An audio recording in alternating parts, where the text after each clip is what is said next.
Hey everybody, it's Chainsaw Reacts back once again, another reaction for you guys. It's Scooby-Doo Tuesday, guys. You know what that means. Of course it means we're here continuing the journey of Scooby-Doo Mystery Incorporated. This is Season 1, Episode 13. I cannot believe this is in the title. When the Cicada calls Gracie. If you're wondering what that is, in case you're confused, I'm a huge Flash fan of the show. There's been some issues with the show, but there is a there's a villain on the show from Season 5 called Cicada. And he would say his niece's name, Gracie, like that. And I just can't get over the fact that that's actually in the title of this episode. Apologies, we'll move forward. But in case I bring that up from time to time in the video, you understand the context or what. Sorry, I just cannot believe that's in the title. Anyways. So the last episode, which I think was called The Shrieking Madness, was insane because it was a take on H.P. Lovecraft called Hatecraft. The author was Hatecraft, and he was claiming that there's like these monsters, whatever, they're coming through a portal that I opened or whatever, because there was a manifestation, not really the actual monster, but a monster from his books that was attacking people or whatever. Of course, it's his biggest fan or whatever, and he put some sort of sonic device into where he can yell through the mask, and it would like throw cars and throw people around. Like, it was insane what this shrieking could do from this mask this guy created. But he was like the biggest fan. He was trying to prove that this professor at this college that they all went to, because the mystery gang at this point, Mystery Incorporated, were kind of separated. They all went to the college at the exact same time to kind of look around for different reasons. And then all this stuff's happened or whatever, and the professor's like books or whatever about these different beasts or whatever, these mythical creatures from other dimensions, he was being, I guess, put down by, by people and this other author that was in the episode. So this guy had this elaborate plan to do this like monster or whatever, kind of like Cthulhu, and try to prove that it's real or whatever. It was a pretty insane episode. I wasn't expecting it, but I really enjoyed it. And at the end of the episode, the gang's back together, essentially. And Mr. E has left them a very valuable piece of, like, items, essentially. The history of Crystal Cove, and tying into the original Mystery Incorporated, what happened to them or whatever, and the whole mystery behind Crystal Cove and all this stuff. So it's like a lot of stuff happening at once. I'm really enjoying this show, and I can't wait to dive in. Sorry, that was kind of a ramble. It's been a very long day, and I'm still continuing to film because I need to get stuff done. So anyways, continuing, let's get into now Season 1, Episode 13, When the Cicada Calls. Let's go. Of course, one single car, out in the dark. Is this that nut again? I told you. Oh, I don't appreciate prank calls. My sister-in-law is a paralegal, and if this keeps up, I'm suing you. Go suck a lemon! It's not gonna turn green. Whoa. Okay, never mind. Oh, it's back. Oh, there's more. Hey, go away! Come on! How did he just notice they're in the car too? Oh.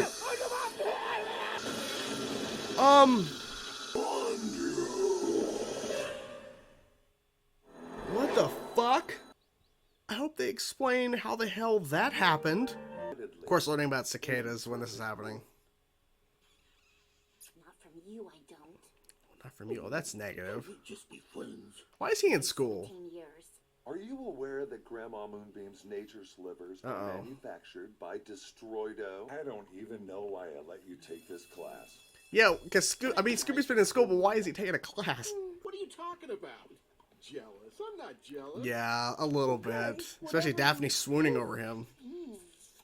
What kind of accident? He says we'll find out when we get there. How is this? How did Mr. E get notes in that specific bag of fruit?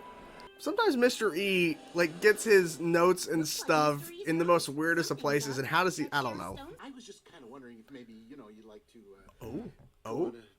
A date. A date? There's a new trap exhibit at the museum. You love traps. You flubbed it, man. You flubbed it. Oh, that's nasty. Oh. Who's the patient? Yeah. An employee at Destroido. Go away. Go away. What happened to him? It's classified. All right, fine. Yes, a bug creature, okay? A big bug creature. I have no idea. Like this go to waste. I already talked with the city council. His dad, the mayor, is always wanting to do festivals or something. Hello? That voice. You again. Dude, a cicada's gonna come out of that. Oh, never mind. How is the door stuck?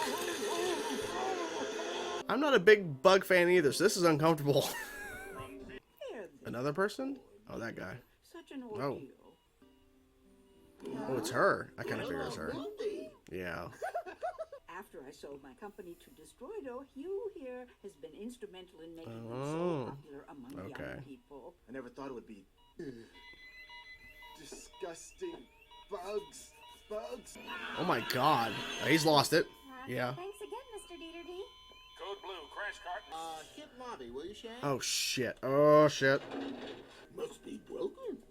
Or is it Mr. E? Man, I don't. Who knows? There's cicadas though, so I don't know. So who's the cicadas? Is it the woman that sold her company, or? Yeah. How? But who could train thousands of bugs to attack like that? They're gonna think the teacher, but it's not him. Same person who kisses them. Dr. Yance is an expert on cicada. He could have trained them to... But it's not too Dr. easy. Yance. How do you know? Because You probably already texted him. what if I did? That's What inappropriate. if we made plans to go to the trap exhibit without you? Okay, I got some. Okay, anyways, how does not hear them at all? What is going on here? Well, You they know think exactly you're what's controlling all going the on. cicadas. Girlfriend stealer. What? Girlfriend? Just listen. Oh my gosh, he actually called the police out. Why is the mayor always there? Why? I am not the cicada creature. Of course you're not. Terrible, awful. Fortunately, I know what to do. Come to the Cicada Festival tomorrow night so we can protect you. Oh my 6 gosh. o'clock. Let's hire another photographer. Don't leave him. Don't leave him. You have to get in that phone call. Say he's coming out of the hole. Right? Yeah. That's the way to do it. How? I want to. Oh my god, I want to know. Looks like that cicada thing struck again last night. Mm-hmm. Like we're next. Yep. Tonight. Hey, don't worry. Everything's cicada themed. My god, this was so fast that they did this. Ugh. It's okay, Freddy. I know you have problems expressing your feelings. He does. What makes you say that? It's obvious. Hey, dudes. Oh? I just saw Dr. Yance go in the House of Spooky Things. Oh jeez. This is definitely not spooky. Oh shit. No, this is spooky. Yep. My god, the voice. My god. Yeah. And no one else is really seeing this. Oh my god. It's working. He took it over there. Get closer. It's the woman. It was the woman. Okay. I wanted to shut down Destroido. For ruining your I found out company. They added a secret ingredient Oh. to make nature's slivers more tasty.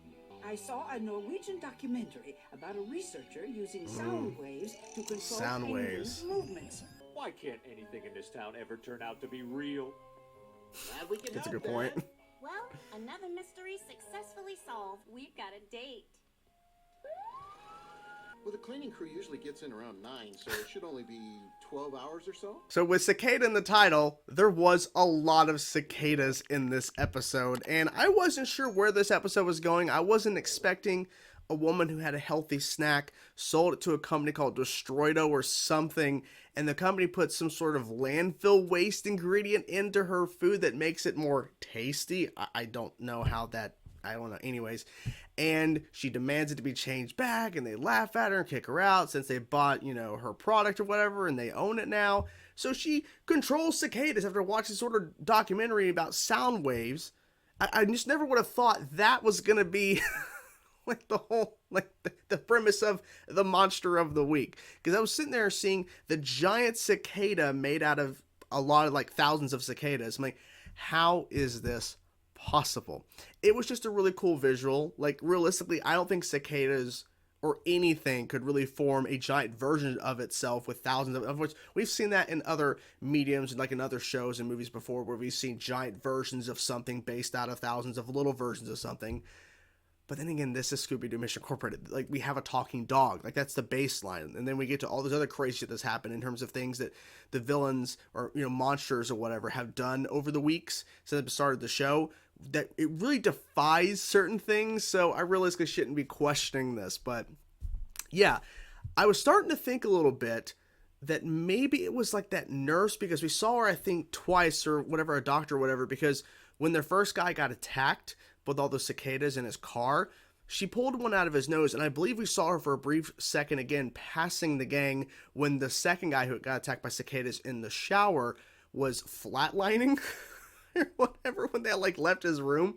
I think it was the same woman who walked past or something. I started to think, me, I don't know, because when they're in the basement of the hospital, I'm like, maybe it is somebody working in the hospital. But then, okay, it makes more sense that it's this woman who had the product that, of course, Shaggy and Scooby are eating, which is the first time we've ever seen them eating this snack before in class, which I have a whole thing about that in a second with Scooby. And then, of course, the whole thing about the teacher and Daphne, which was never actually a real thing, but I do want to address that. But, so, it's this woman that saw a documentary, used the sound waves and everything. I'm like, okay. Does the kid think bugs are like, ugh, I hate bugs. So this was really uncomfortable at times, especially that, I think it was the shower guy. He was wide eye and the cicadas go over his eye. Or maybe it was that, I think it was, the guy in the shower. Because they were panning back from his like giant house or whatever. Because she was going after the higher ups of the company. And she went after the CEO or whatever, golfing last. And everything. We didn't get to see what happened to him in the aftermath. It was just the first two guys, the guy driving the car and the guy in the shower. I'm like, that's even uncomfortable. They get inside the car, and they also get into his shower. And of course, he can't escape. And of course, neither of them die. That one guy, his car falling down the cliff, he should have died. He shouldn't have survived. He was completely fine. So, I don't know. Okay. So, I just mentioned about the whole cicada thing, the giant cicada with all 1,000 cicadas making a giant cicada. It was weird seeing Scooby in a classroom desk like all the other kids in the class. Well, they're pretty much almost adults at this point, but yeah. Like, we've already seen him in school before, but seeing him sitting at a desk was weird. Just saying, a little strange. And he was, at one point, the teacher, Lance or whatever his name was talking to Scooby while he was sitting in a chair. He's not questioning that Scooby's talking. Just a lot of layers of stuff. I don't know. It was kind of strange, but I guess to make the point even further that he might be the cicada monster. He might be controlling the cicadas because he likes cicadas. He kisses one, which is... And then he's like, destroyed all these people. They're evil. Like, you know what you're doing? Let me take a bite of that made from destroyed all that snack. It's obviously it wasn't him, but they were really implying it was. Obviously, it never is the person they're really pushing to be the monster of the week, the bad guy, the bad girl, whatever. It's never the person they're really pushing. It's kind of obvious, but it's still fun because you know what they're doing. And I think it's kind of a cliche now where they really push the person that they want you to think it is. And if you're watching, you can kind of guess it's not. It's easily not. Same thing with the Daphne episode being a vampire.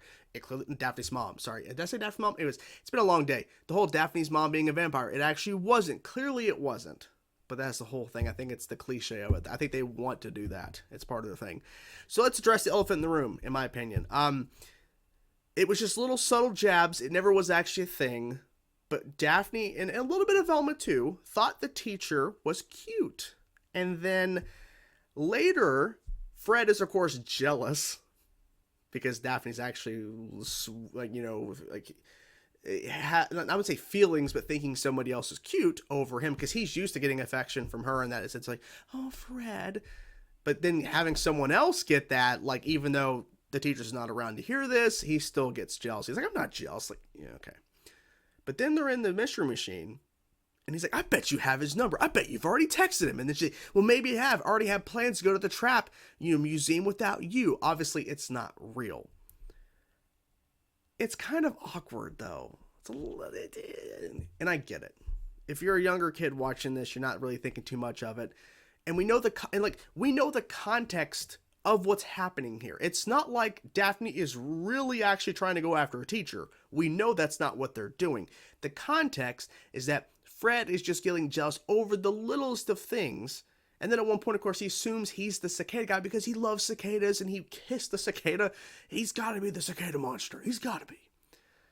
We know the context that Daphne was just making a point because we have Fred wanting to go on a date. He wanted to go on a date with Daphne to the museum for traps. Of course, they end up going at the end of the episode.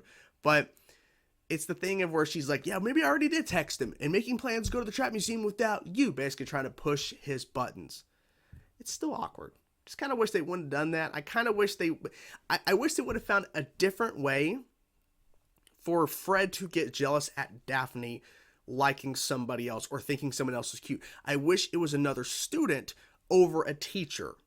It doesn't matter how old the teacher is. It's messed up. It's wrong, because presumably everybody here is under the age of 18. They're still in high school, whatever. I'm not sure the exact ages of this version of the Scooby Gang. I have no idea how old they really are, but they're still in high school.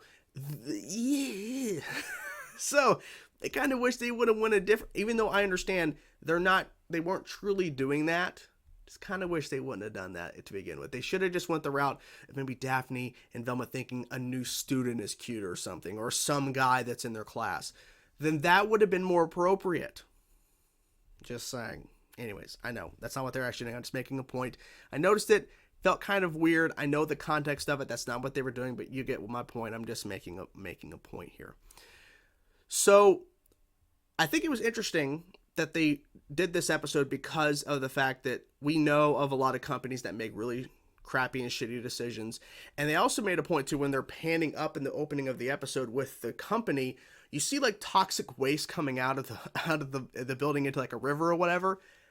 They're also making a statement that a lot of these big companies, they make some really bad decisions, and they're landfill waste inside these, snacks, and they're dropping chemical waste in like a water or whatever. I thought that was going to tie in with the chemical waste, even like the green stuff going in the water. I thought that we were going to tie that into the Cicada stuff, and not really, but it was their decision to put something in the ingredients of this snacks that this woman sold to them. I wonder how much money she got paid. Don't know. Guess it doesn't matter, because she was still upset that they put stuff in there that wasn't supposed to be in there. So they were still making a point with that in this episode as well. And at the end, it seemed like Daphne and Fred are kind of on better terms. Seemed like this. And here's the thing, like, they didn't go through the history of Crystal Cove. I just thought about that. Why did they not go through Mr. East? Like, he gave them all this information. Plus two, final thought. How did Mr. E know how to put 2 notes inside the bag of snacks, like chips or whatever, that Shaggy was eating out of specifically? He coughed one up, and then he coughed another one up when he asked the question, like, and here's another one. How? Because it's an animated show. They can do whatever the fuck they want. That's really what the answer is. I just kind of wish a little consistency. But then again, Mr. E has done some weird shit. He got somehow inside and transmitted the radio frequency of the Mystery Machine to then talk to them through the radio. So to question how he put 2 small notes inside the exact bag Shaggy was going to have of those chips or whatever is not really too much of a far stretch. Same guy in episode 2, I believe it was episode 2, where the Mystery Machine lost their engine and it was miraculously put back in there.